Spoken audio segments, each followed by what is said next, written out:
अस्सलाम वालेकुम viewers, I Meena Mahjabeen. I hope you all will be fine. आज मैं आपके साथ शेयर करने वाली हूँ STA 301 स्टैटिस्टिक्स एंड प्रोबेबिलिटी की GDP नंबर 1 का आइडिया सॉल्यूशन, जो कि स्टार्ट हो चुकी है 12 को और लास्ट डेट क्लोजिंग डेट है इसकी 17।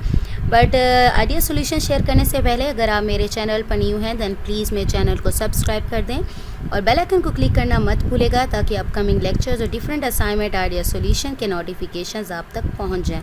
लाइक भी कीजिएगा, शेयर भी कीजिएगा। Let's start from today's GDP idea solution. GDP number 2 है और क्वेश्चन जो डिस्क्रिप्शन है, what are two broad categories of errors in data collected by sample surveys? Describe some of the methods for reducing these errors. तो मैं इसका answer आप लोगों को दिखाने वाली हूँ हैंड आउट्स में, ठीक है।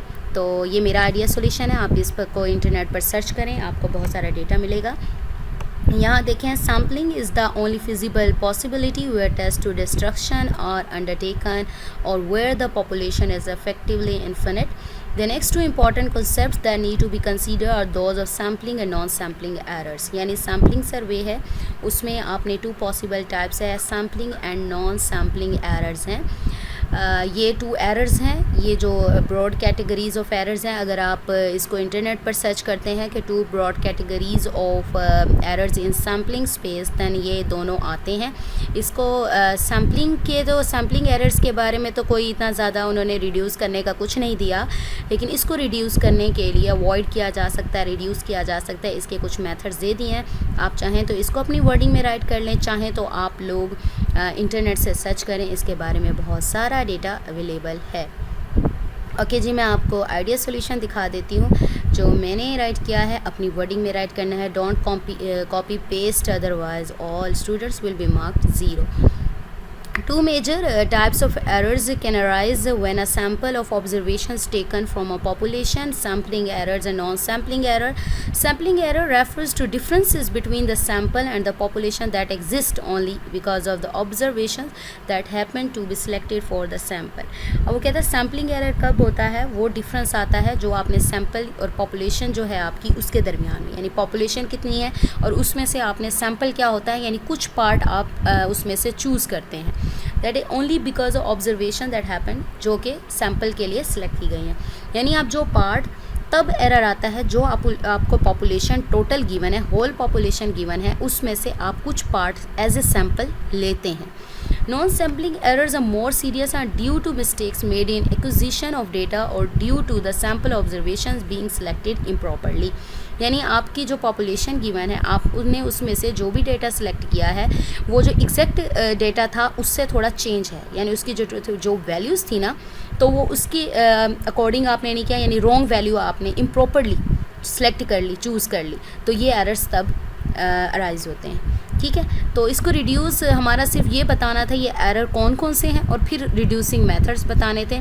फर्स्ट है मिनिमाइजिंग सैम्पलिंग एरर्स, किस तरह से मिनिमाइज़ कर सकते हैं, ठीक है। One of the 2 types of errors, sampling error easier to identify, क्योंकि आपने पूरी पॉपुलेशन में से कुछ पार्ट लिया है, यानी सैम्पल लिया है। The biggest techniques for reducing sampling errors are increase the sample size, यानी आप जो सैम्पल ले रहे हैं, पहले तो कुछ पार्ट लिया था, इतनी बड़ी पॉपुलेशन है, उसमें से आपने कुछ हिस्सा 10 गुना ले लिया, 5 गुना ले लिया, लेकिन आप उसको बढ़ा दें, आप ज़्यादा हिस्सा लेंगे तो आपको ज़्यादा डेटा कलेक्ट होगा, तो आपको जो रिजल्ट्स हैं वो ज़्यादा बेटर मिलेंगे। A larger sample size leads to a more precise result because the study gets closer to the actual population size. ज़्यादा लेंगे यानी पॉपुलेशन के करीब करीब होगा और तो आपको बेटर रिजल्ट्स मिलेंगे। Divide the population into groups, यानी उनकी कैटेगरीज के लिहाज से जब आप वर्क को डिवाइड कर देते हैं तो हर वर्क को हर एंगल से, हर एस्पेक्ट से अंडरस्टैंड करने में ईजी हो जाता है। Instead of a random sample, random यानी कहीं से भी उठा लिया, test groups according to their sizes in the population. For example, if people of a certain demographic make up to 35% of the population, make sure 35% of the study is made up of this variable, यानी 35% ही आपने करना है इसे। Next है know your population, यानी population के बारे में ज़्यादा से ज़्यादा डेटा कलेक्ट करें, उसकी रिसर्च करें। The error of population specification is when a research team selects an inappropriate population from which to obtain data. Know who buys your product, uses it, works with you and so forth. यानी ये सारी information collect करें अपनी population के बारे में, then he आप appropriate results conclude कर सकते हैं। With basic socio economic information it is possible to reach a consistent sample of the population. ये सारा सोशियो इकोनॉमिक जो इन्फॉर्मेशन लेंगे आप लोगों से, तो ये सारी हेल्पफुल होगी। In cases like marketing research studies often relate to one specific population like Facebook users, baby boomers और इवन होम ओनर्स। यानी सबसे इन्फॉर्मेशन लें ताकि आप अपने डेटा आपके पास ज़्यादा से ज़्यादा हो। अब ये तो हमारा हो गया सैम्पलिंग एरर को रिड्यूस करने के लिए, मिनिमाइज़ करने के लिए। अब ये आया है minimizing non sampling errors. Non sampling errors को किस तरह से आप मिनिमाइज़ कर सकते हैं? Non sampling error is broad because the types of marketing studies conducted are various. The following are general techniques used to minimize non-sampling error, but remember an in-person study has different factors than a survey or questionnaire. यानी खुद एक person अगर कोई करता है research वो different होगी, questionnaire या सर्वे की डिफरेंट होगी।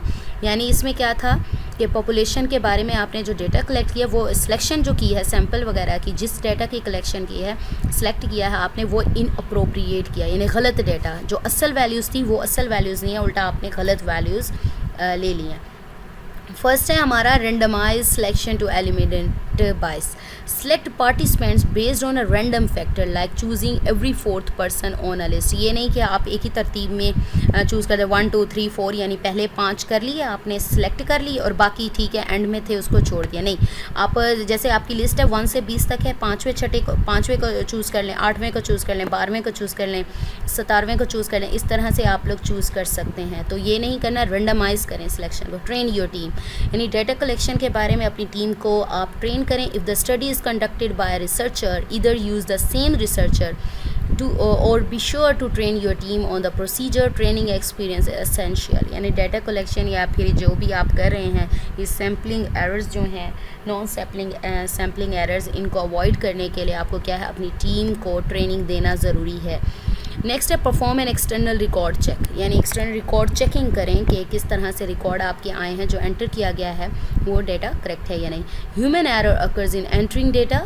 ह्यूमन एरर भी इंसान है, गलती हो जाती है। Have an external source check your records and confirm their consistency with return results. यानी रिटर्न रिजल्ट्स है आपकी रिपोर्ट है, एक पर्सन ने इंटरनल ने प्रिपेयर की है, किसी और को कहें ये जैसे सुपर चेकिंग होती है उस तरह से चेक करें। Entering the number 20 as the number 200 is an easy mistake.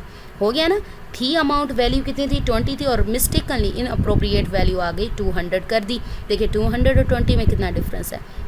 That could throw off your research dramatically, यानी आपकी रिसर्च सारी ख़राब हो गई इस वैल्यू पर, यानी 20 पर जितनी भी वैल्यूज़ बेस कर रही थी वो सारी की सारी रॉन्ग हो गई। सो मैंने आपको बता दिया टू ब्रॉड कैटेगरीज़ कौन कौन सी एरर्स की सैम्पलिंग एरर है, नॉन सैम्पलिंग एरर है, और किस तरह से सैम्पलिंग एरर को रिड्यूस कर सकते हैं और नॉन सैम्पलिंग एरर्स को रिड्यूस कर सकते हैं। और भी बहुत सारे मेथड्स हैं जो आप यूज़ कर सकते हैं, मैंने आपको बता दिया। इंटरनेट से सर्च कीजिएगा, कॉपी पेस्ट मत कीजिएगा, और भी बहुत सारा डेटा अवेलेबल है, आप इससे बेनिफिट ले सकते हैं। मुझे अपनी दुआओं में याद रखिएगा, अपना ख्याल रखिएगा। टेक केयर, अल्लाह हाफिज़।